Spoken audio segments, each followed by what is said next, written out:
Gracias por continuar con nosotros aquí en 21 Noticias a esta hora de la mañana en este día de asueto para conmemorar el aniversario de los sismos de 1985 en la Ciudad de México y además fomentar la cultura de la prevención. Cada año, desde el 2007, se realiza un mega simulacro en la capital, coordinado por la Secretaría de Protección Civil local. Pero para conocer a detalle el protocolo que se aplica, vamos a ver la siguiente entrevista que mi compañera precisamente Alejandra Gallardo realizó al titular de la dependencia, Fausto Lugo. Vamos a verlo. A 31 años de los sismos que sacudieron a la Ciudad de México, este próximo lunes 19 de septiembre se llevará a cabo en las 16 demarcaciones un simulacro. El objetivo, la prevención. Y justamente para platicar al respecto nos encontramos con el ingeniero Fausto Lugo. Él es titular de la Secretaría de Protección Civil. Muchísimas gracias por recibirnos y pues platíquenos al respecto de este simulacro. Pues mira, primero hacer una invitación muy cordial a que toda la población participe.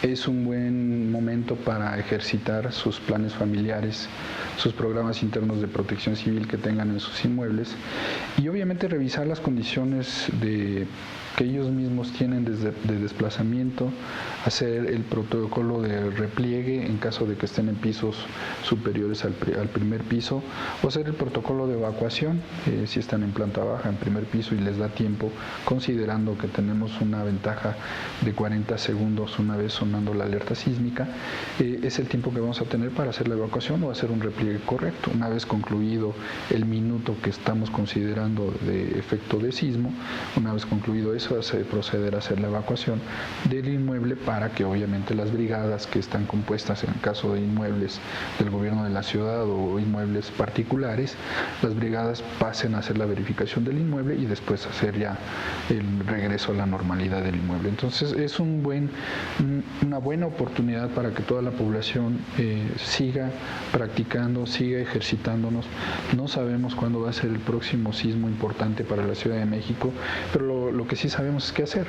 Entonces llevémoslo a cabo el próximo 19 a las 11 de la mañana, ejercitémoslo con mucha tranquilidad, pero sobre todo con mucha certeza de lo que se está haciendo y tener sobre todo la seguridad de que si seguimos ejercitándonos día con día con este tipo de eventos, lo único que estamos ganando es tener una población más preparada, obviamente más informada, pero que va a saber qué hacer en caso de que se llegue a presentar un escenario.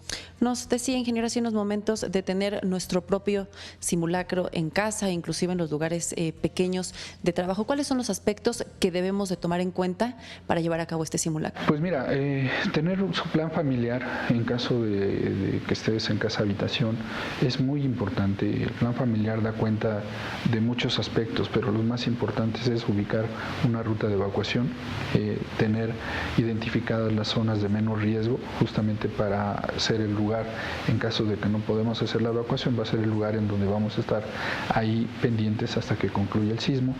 Este lugar debe de ser alejado de cualquier objeto que pueda caer, alejado de cualquier ventanal y alejado de cualquier contacto que pueda exponer a la propia población o a la propia persona que está llevando a cabo. Una vez concluido este punto, lo importante también como familia es tener un punto de reunión.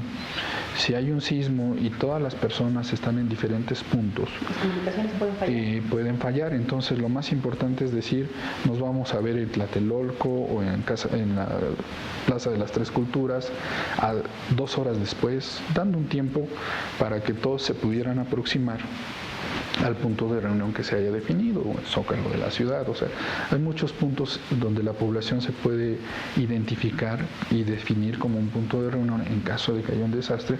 Bueno, ahí nos vamos a ver pasando tanto tiempo, ¿no? Parte importante también tener los números de emergencia a la mano. Sin duda, el 066 es el teléfono de emergencias de la Ciudad de México y el 5683-2222 es el teléfono de la Secretaría de Protección Civil. Siempre hay que tenerlo a la mano, pero lo más importante es siempre saber qué hacer para no exponernos. ¿La Ciudad de México está preparada en dado caso que surgiera algún otro sismo o los sismos que ocurrieron en 1985? Yo te diría que se han abarcado todos los escenarios posibles para ir avanzando en esta preparación de la ciudad. Es importante mencionarlo que si la población no participa, no se integra, pues obviamente ellos son el motor más importante. Pero en materia de gobierno hemos avanzado en el tema de reglamentos, de construcciones. Hoy en día los reglamentos de construcción son más exhaustivos, se requieren más cosas que en el 85 no se pedían. Se ha ampliado la capacidad del sistema de alertamiento temprano sísmico. Como nunca antes, hoy en día la alerta sísmica suena en toda la ciudad, y esto gracias a la incorporación de este sistema de alertamiento a los altavoces del programa Ciudad Segura. Y con esos pequeños cambios que podríamos hacer en casa, como nuestro plan familiar, ante un caso de una emergencia, puede hacer gran diferencia. La gran diferencia son los primeros minutos, son los que pueden salvarle la vida a ellos y a su familia, y obviamente es la diferencia entre una estadística de lesionados o fallecidos entre una estadística de personas que están sin ningún problema. Muchísimas gracias, ingeniero Fausto Lugo, por esta charla a las cámaras de Capital 21. Muchas gracias a ustedes. Muchas gracias.